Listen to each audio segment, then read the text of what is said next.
Hello, my name is Zack. I am the editor for RPGsite.net. Joining us today is a very special guest, Mr. Hiroaki Yura. Say hello. Hi. Hi, everybody. Thank you for joining us. He is, of course, the director and producer for this new project, Project Phoenix, a newly kickstarted project promising to both bring back the parts that made JRPGs great while also reinventing the wheel, so to speak. Before we start the interview, I just wanted to congratulate you and your team on already reaching what is now 4 times the original goal that you had set out for. Oh, thank you very much. We're very excited. I'm sure it sounds like a very big deal. Obviously, the original goal was $100,000, but now you've already not peaked, I'm sorry, that's not the term to use. You guys are starting to go. You still got over 3 weeks to go, right? Right, yeah. We've got, I think, 27 days to go, yes. Yeah, you already met your goal within, I think it was 9 hours. Mm-hmm. Yeah. So, and it's only been a few days, and so I'm sure this has been pretty overwhelming for you. Yeah, it's been very exciting. It's good. All right, so I got a few questions that I just want to ask for this interview, of course, and I hope we can kind of go over it. You know, if we need to diverge a little bit, let's do it. Mm-hmm. So, first off, from the video, you clearly are not that happy with the way the state of the JRPG has been lately, exactly. Saying that they have kind of lost the essence of what a JRPG is about. Mm-hmm. So, to kind of breach that subject a little bit, I was wondering, one of the things that our site covers a lot is the Final Fantasy series. Right. And so I just wanted to kind of get your opinion on the direction that series has been going lately. Oh, okay. you did great friends with Mr. Sakaguchi. Yes, I know. Okay, well, well, that's okay. He's not there anymore. And then you got Uematsu, of course, too. Right. Well, look, without offending anyone, right. What is your opinion? Well, look, I mean, it's Final Fantasy is a great series. I have been a great fan of that series since when I was very young. But lately, it's just not the way I wish it would have taken off. Yeah. For me, it's my very favorite Final Fantasy is Final Fantasy 9. Well, good man. That's what I like to hear. Well, I'm actually trying to tell myself, good job here. I'm talking about good stuff, not the bad stuff. But the thing is, I think, this all comes down to, what the JRPG means to me, Yeah. Actually, I've kind of had a bit of a confidence problem. 2 or 3 weeks back, and I actually asked Sakaguchi-san if he's happy to see me, and he's like, well, what do you need to see me for? And I'm like, I'd like to study a little bit with you. And he's like, all right. And he invited me to his place, and we sat down and had a talk about what is JRPG. Yeah. And he told me JRPG is about character. And it was exactly the same answer to the composer and the game designer, Mr. Hiroaki Yura, who did Secret of Mana, who also is a good friend of mine. Whom I have asked what JRPG was about. So I mean, character, yes, it's kind of good, but then I realized they are the people who were there right at the beginning of Squaresoft. Yes. And, I have to, really get the 2013 answer of what JRPG is about. And more importantly, really what my answer was about, what JRPG was about. So, I really think JRPG, although they say it's about character, to me, it's about the story and how moving, how important and how profoundly it affects the players. It's I think the best part about those earlier games was like the dynamic between those characters, like how they the relationships between them and how it affected the overall story, because the story. And I'm sorry for talking a little bit too much about this, but one of the things I'm a big fan of, because I grew up during that what people consider the golden era of JRPGs, Chrono Trigger, Secret of Mana, those types of games. And yeah, it was like, the overall story, wasn't that important. It was more about what are these people inside this story, what are they doing, how are they speaking to each other, how are they reacting to what's going on. Right. Is that the kind of approach that you think is also important from that time? Well, I mean, yeah, I think it's important. I mean, look, these games have taken different approach. Like, Sakaguchi-san was telling me, like,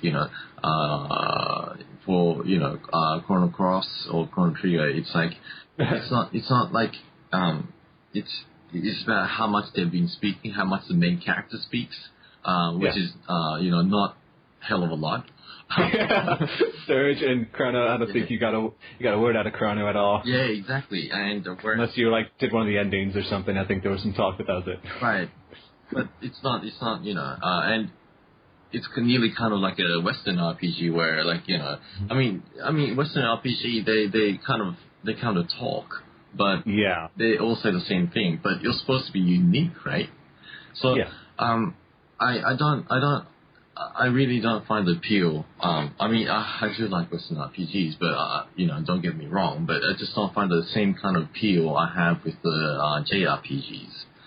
Yeah. And I'm not saying that combat should be what you say isn't important, but sure. I think the biggest sell for a JRPG is story.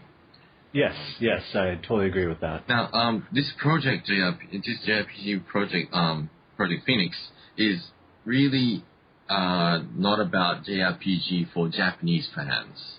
This project is JRPG for the world. Yeah, you talked about that. You wanted to kind of bring in both the West and the East, and obviously your team is made up of that type of talent. Right. And so what do you think? Do you think of any games like nowadays that are successful at that, or what are you pulling from when you're creating that type of image? I get asked that question a lot. Darn, I don't want to ask questions you get asked a lot. Right. No. But I totally get it. People want to know about this, and I lived in Sydney for 28 years. Sorry, I lied. 22 years. Sorry. And and I've been living there since 6. And that's I took my Nintendo along, thinking that's like the only Nintendo there should be. And then I found the gray version, the American version, and I was like, that's not Nintendo. That's not it. No, the colors are totally different. That is not the Famicom. No, it's not the Famicom. You don't get half the games that are as good in the West that you did in the East. Oh my gosh, we missed out on so much. But it's been fun and frustrating. But and my influences on games are both from the West and the East. And this is my approach to JRPG where, to be exact, what Sakaguchi-san told me is your character has to fit into like a Shonen Jump character. Jump is like Dragon Ball or Naruto or, stuff like that. Bleach, stuff like that, yeah. Exactly. And One Piece, yeah, exactly. Yeah, but it's funny because I don't think Cloud is really a Shonen Jump character, but that's no. We'll talk about that. Did he ever make a Shonen Jump character? I don't know. Well, the thing is, he said that because he was actually good friends with the senior editor at Shonen Jump since Final Fantasy IV.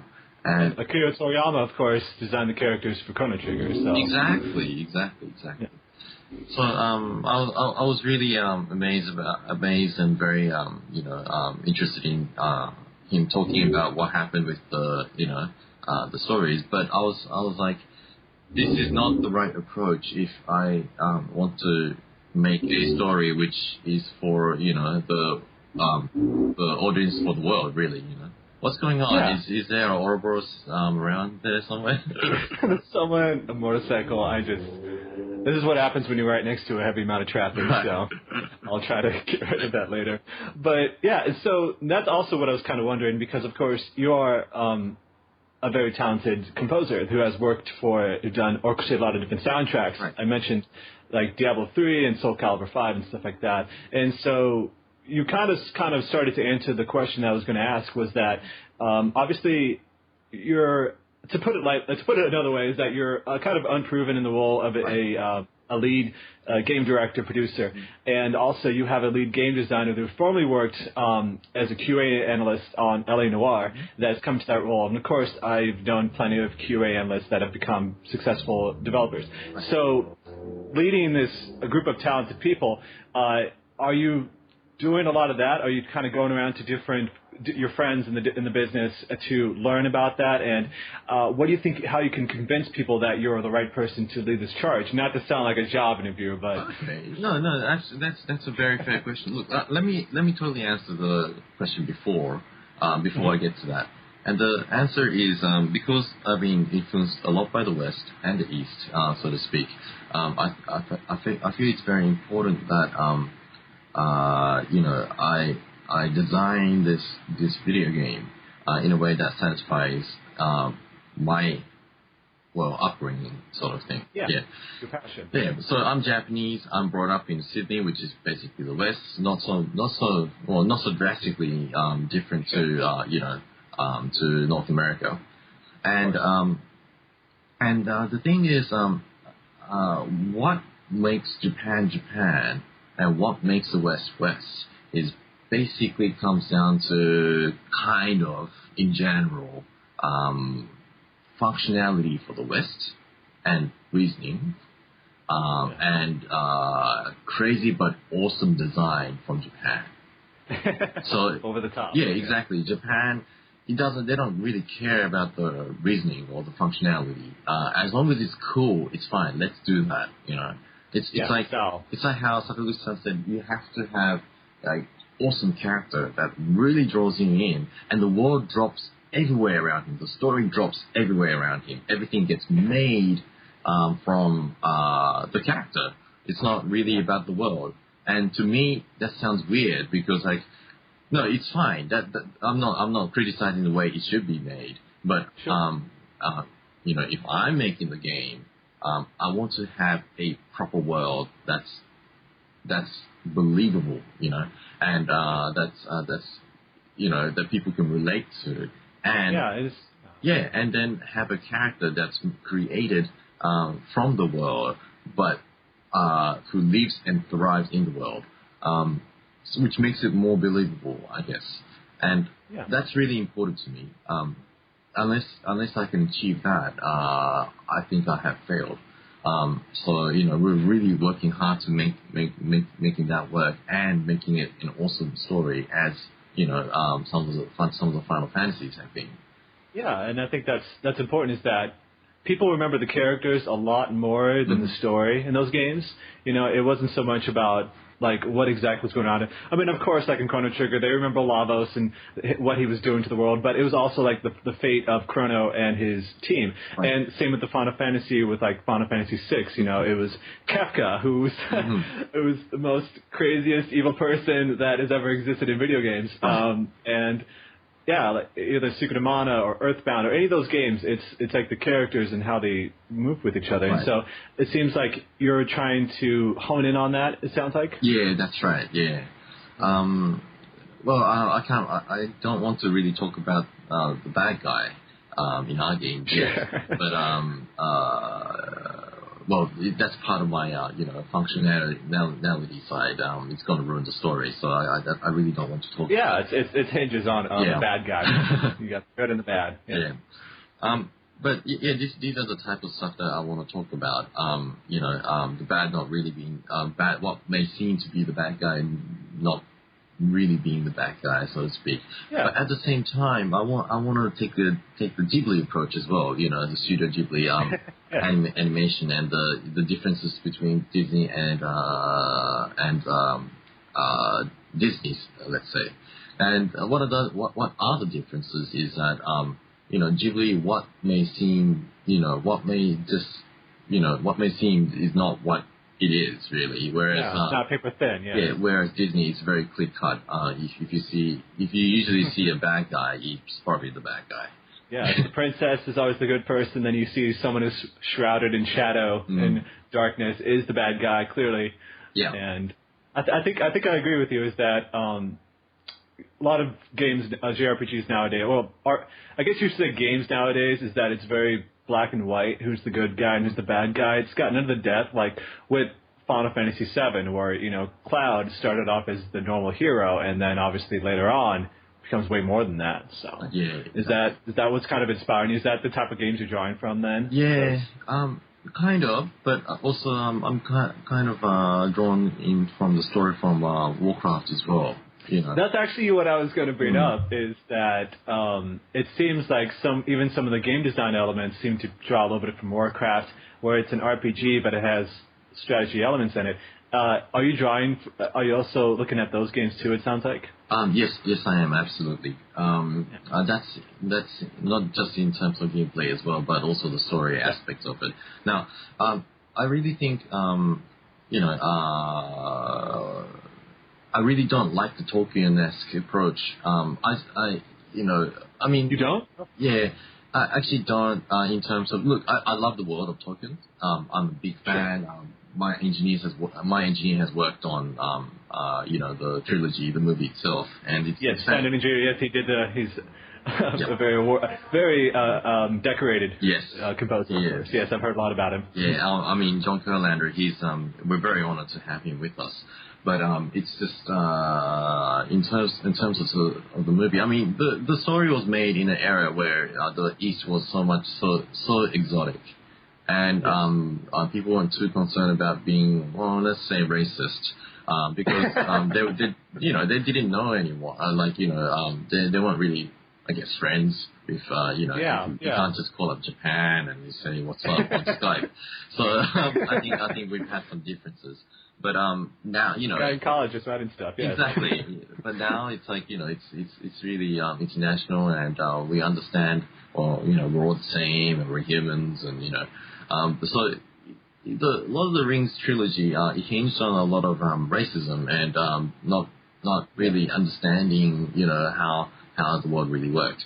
I really don't like the fact that goblins and orcs are like they're just nasty creatures, and they big teeth, violent. Yeah, and they don't have any concept besides I want to destroy you, I want to eat you, and it's going to be very tasty. I think it needs to be much more sophisticated. Again, I'm a big fan of Tolkien, but in terms of the modern day approach, I don't think that it really cuts it. It needs to be much more sophisticated. They must have better, clear intentions about what their goals and aims are, and that's a hint of what's to come from Project Phoenix in terms of story. Yeah. That's very reassuring, because from reading what other people were posting about the project, they felt it was leaning too heavily into the Tolkien, but the way you described it just now is that it doesn't seem to appear that way. It's that of course, that you appreciate the works, but you want to go way beyond that. And so it's reassuring to hear that. Yeah, that's great.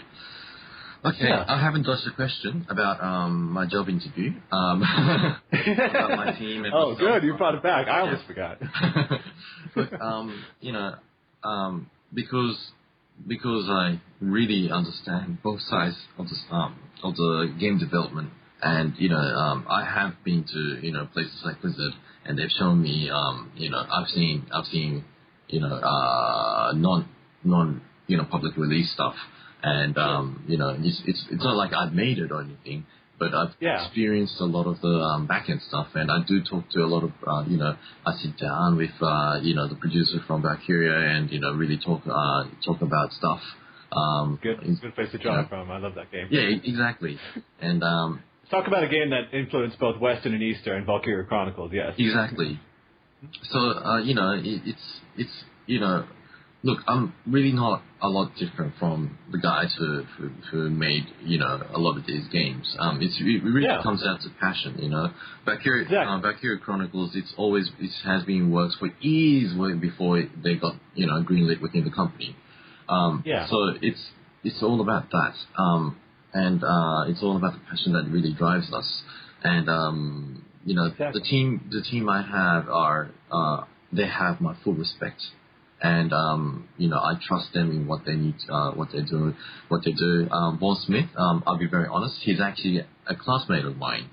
And we knew each other since year 7. I was going to ask you what the relationship was there. And it's just a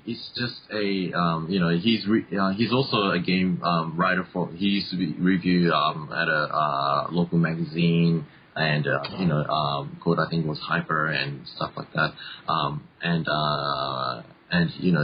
He's also a novelist. He writes a lot of stuff about reviews on games online.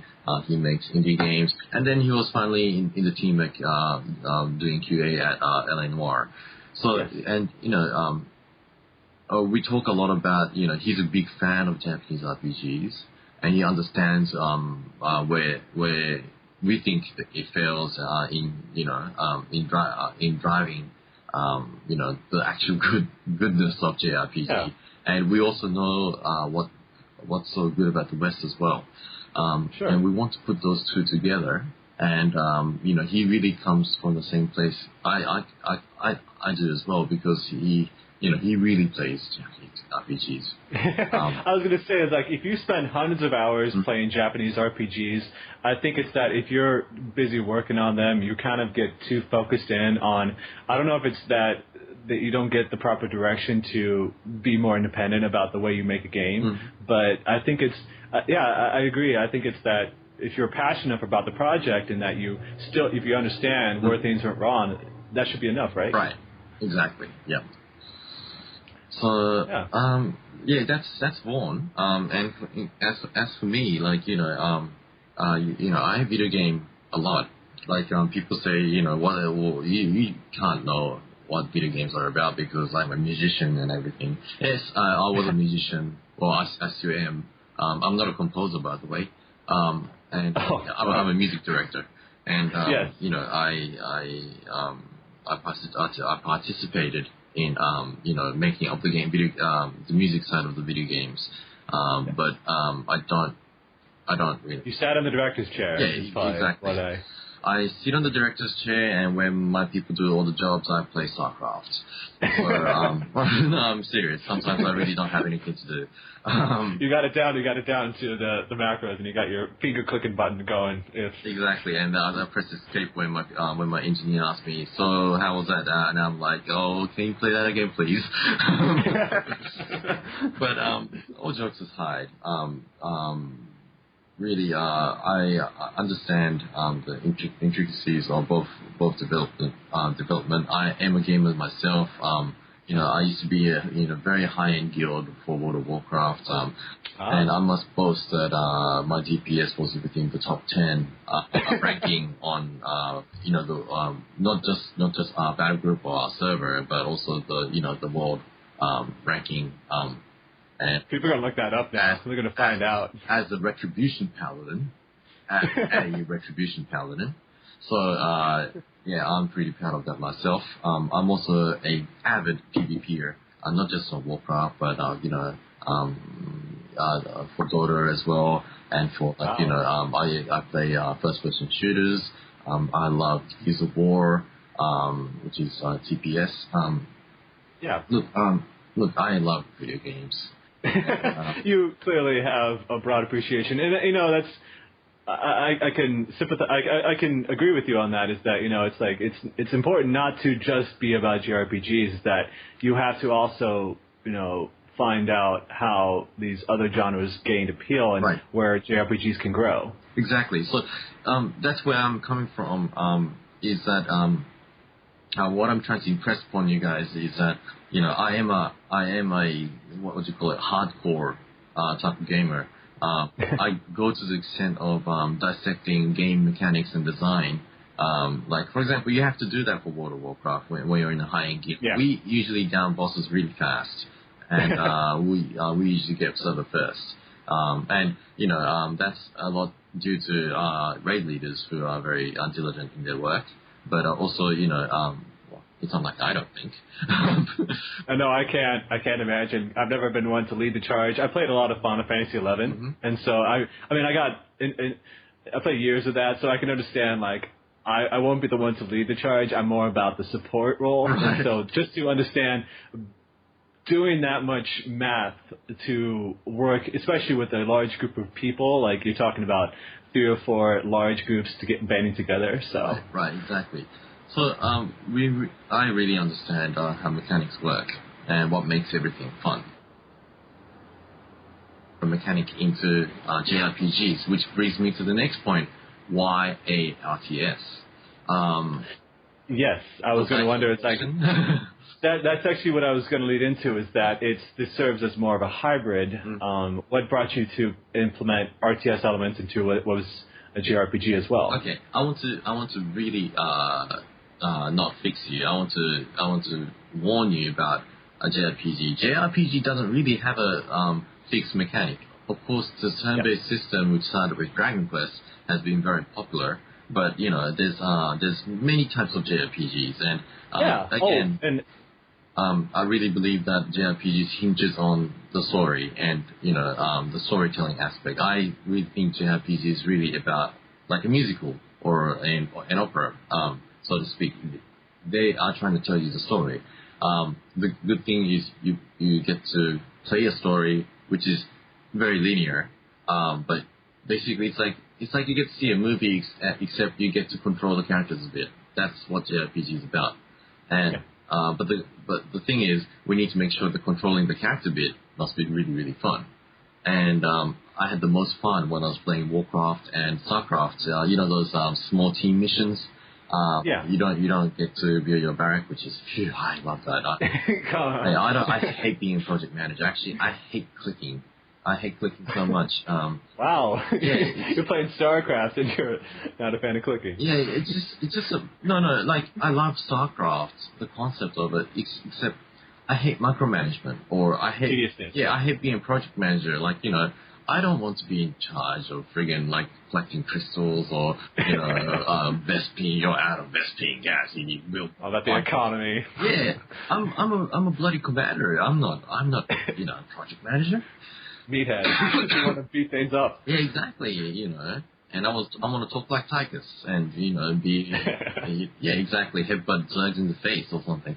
And it's that I draw from for Project Phoenix. But the thing about StarCraft is I'm going to exaggerate a little bit here. It's not that bad. But let's say you get a bunch of Zerg charging your Marines, and your Marines fire on them, right? And they only fire when they get in range. And it's funny because they're not in range, and a Marine's standing next to another Marine who's firing, but you probably do nothing because he's out of range, right? He'll just sit and watch his friend far away. Yeah, exactly. But in real life, would that happen? No way. No, you would start as soon as you see it. But your buddy starts firing, you go, oh shit, I have to fire too, and you try and get in range or something, do something, and this is what Project Phoenix is about. It's not, we don't want to put too much micromanagement in it, and we want it to be like the Fellowship from Lord of the Rings, when Boromir goes orcs. Everybody, Legolas goes, oh, look, I'm going to fire my arrows, or, Aragorn goes, I'm ready, or, and, You've got my ox. Yeah, exactly. Exactly. And, a little bit earlier in the film. Yeah. But that's what's supposed to happen, right? I don't want to issue a chain of command, a chain of command to issue. Okay, you go. Oh, okay, A, click here, clickety here. I want you to do a special move, but you can't do this all at once because you're one person. You're just the commander. These guys are supposed to be pros, even better than pros. They're supposed to be heroes, right? Yeah. Otherwise, why would you trust them exactly. to save the world? Exactly. So this is where I want to come to, which is basically an RTS, which is basically you're leading a bunch of heroes that knows what to do when. You're just telling them how you want it done. Whether you're going to... right now, there's 3 modes of play. Aggressive, defensive, and stealth. And that's what you tell them to do. And now, of course, they have individual skills, but most of the individual skills and abilities they have, which is special, like, let's say, simply it's like fireball or frostbolts, or, sorry, this is all Warcraft stuff. I won't name it. It's okay. I played a lot. I played a good amount of Warcraft in my day, so I'm getting it. Yeah, so like those kind of abilities are auto casts. Of course, they have cooldowns, but they're auto casts. You want the heroes to understand how they how they need to use it when they want to use it, right? And of course, there are some special abilities, which is like the super end of the world type Armageddon abilities, where that's the best part. Yeah, the best one. You work for that. You want to work for that, and you want to get you want to get the appreciation of unlocking that move. Yeah, exactly. And sometimes you want to tell them exactly when you want them to use it, because you have the big red button that says nuke. That's the word. It's like, stop casting heals. Jeez, I just want to. You're wasting your mana. Yeah. So that kind of stuff. Like, you get to queue those kind of stuff, but all the non-essential or the non-important stuff, you don't want to work. You don't want to tell them to do that. They know better than you on where they should be standing or how they should be attacking. Oh yeah, sorry, just like I can understand where you're coming from, because to drop a name like Final Fantasy 13 is just that it's like the illusion of control. It's like, I want to tell you where to go. Stop. Get back here. Get over here. I'm tired of telling you. Just get back over here. And you can't do it. Exactly. I mean, Final Fantasy is notorious for not being able to use terrain as a tactical advantage. And, I mean, terrain is such a big thing on warfare. I mean, the King Leonidas, if he didn't have the friggin', cliffs between him, he would have been dead in no time. 300 Spartans would be done. Yeah, exactly. It's the instant death Spartans. But, because they were friggin' tanks and they get to do all their fancy moves in a small confined area, they can survive.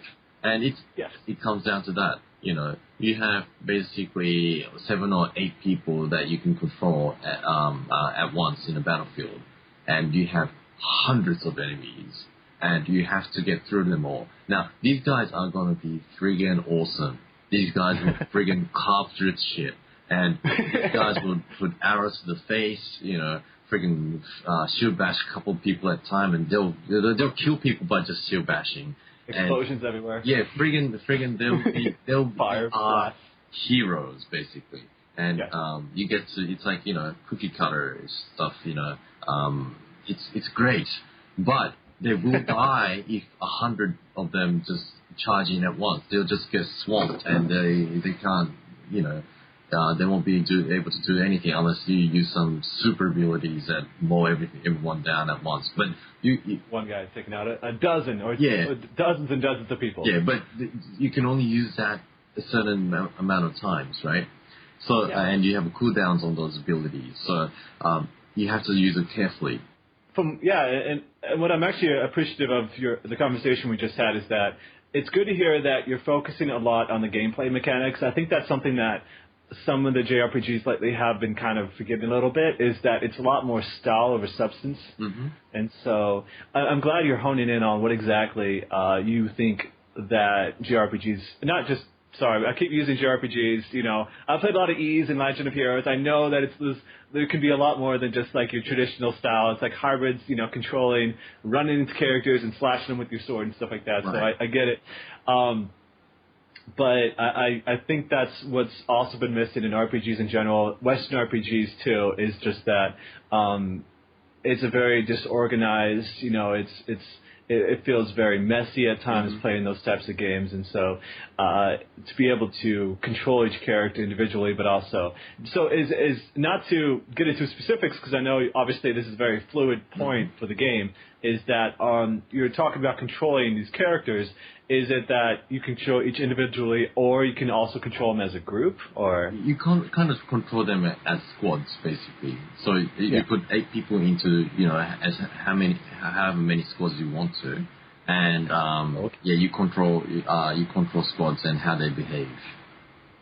The first thing I think of is Valkyria Chronicles. It just pops in my head. It's like, okay, you got these squads, they got 2 scouts, you got 2. Yeah, exactly. Got these all.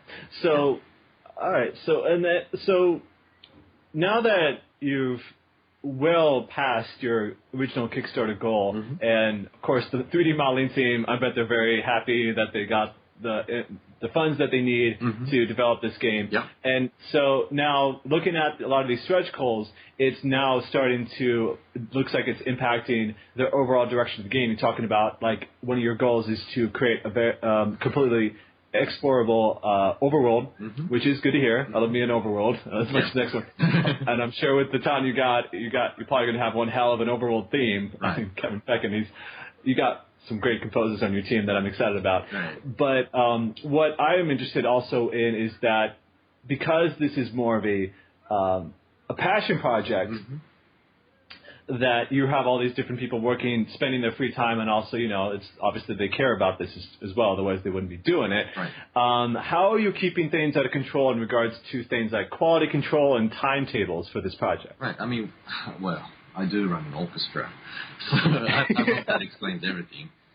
Give me some credit. I'm sorry. Yeah, that's like organizing over 120 people. So like, you not have an 84 piece, but there's like staff involved, with every aspect of the management of the music. And also like, look, it's a huge thing. And when it comes down to, well, I came from, doing concerts for video game orchestras.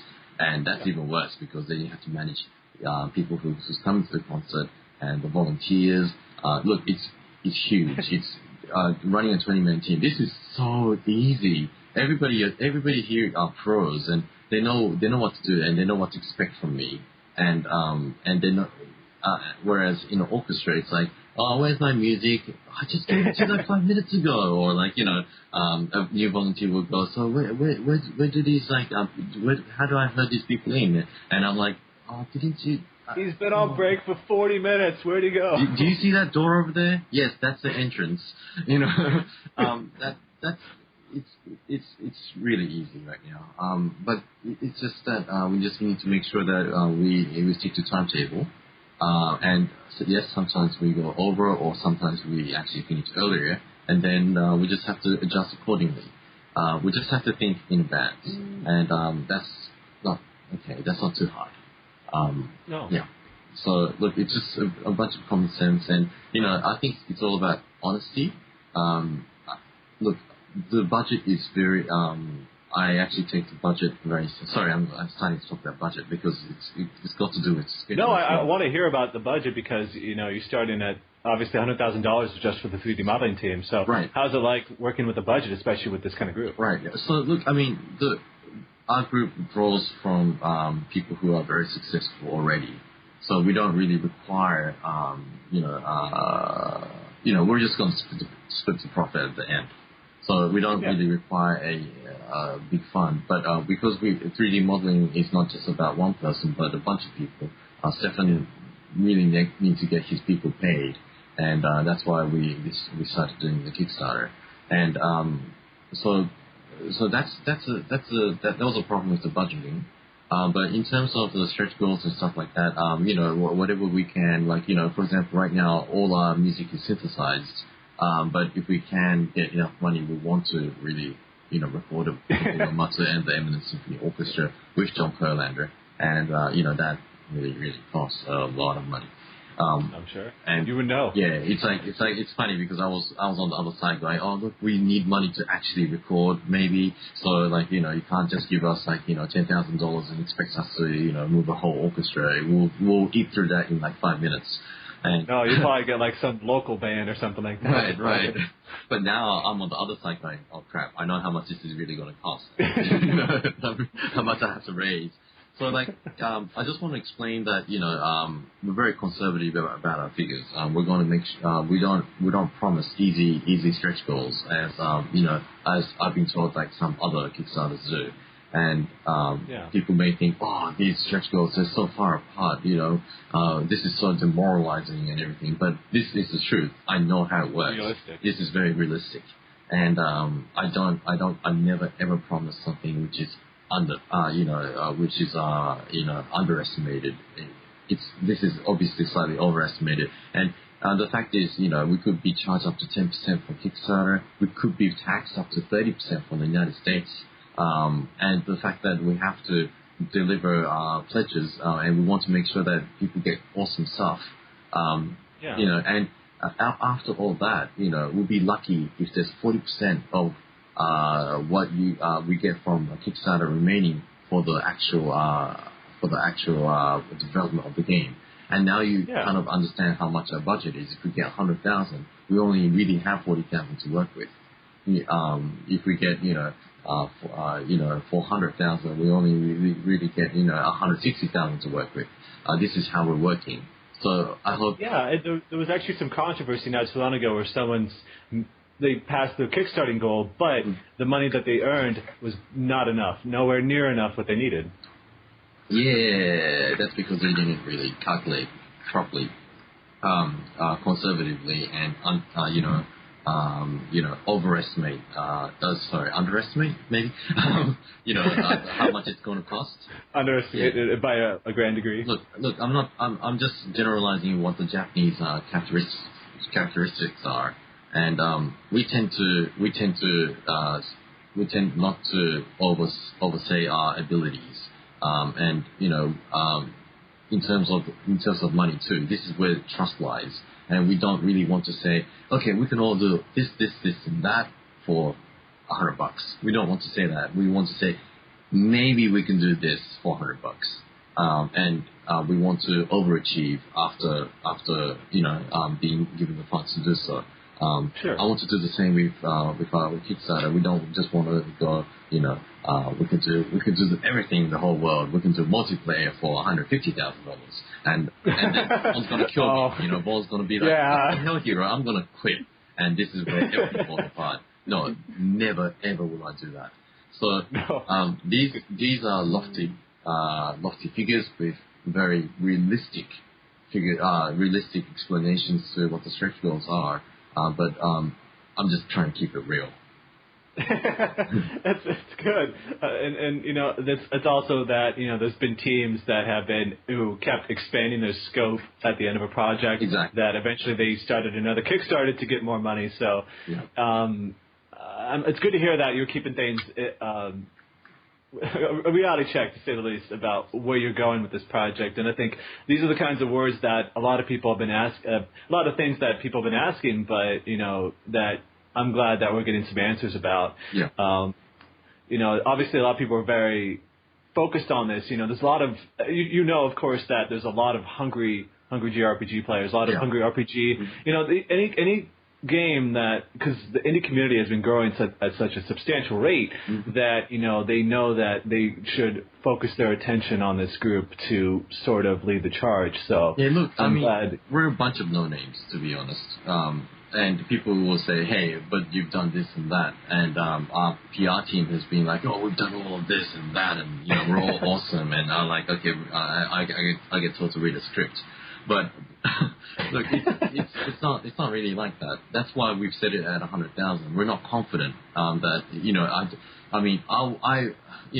I'm very flattered about the confidence that people have in us, and we are going to do more than our best to make sure that the game I think we are capable. Well, I am very sure we are capable of doing what we promised. But we're just a bunch of guys who kind of know what they're doing, but more like we're more passionate about what we're doing.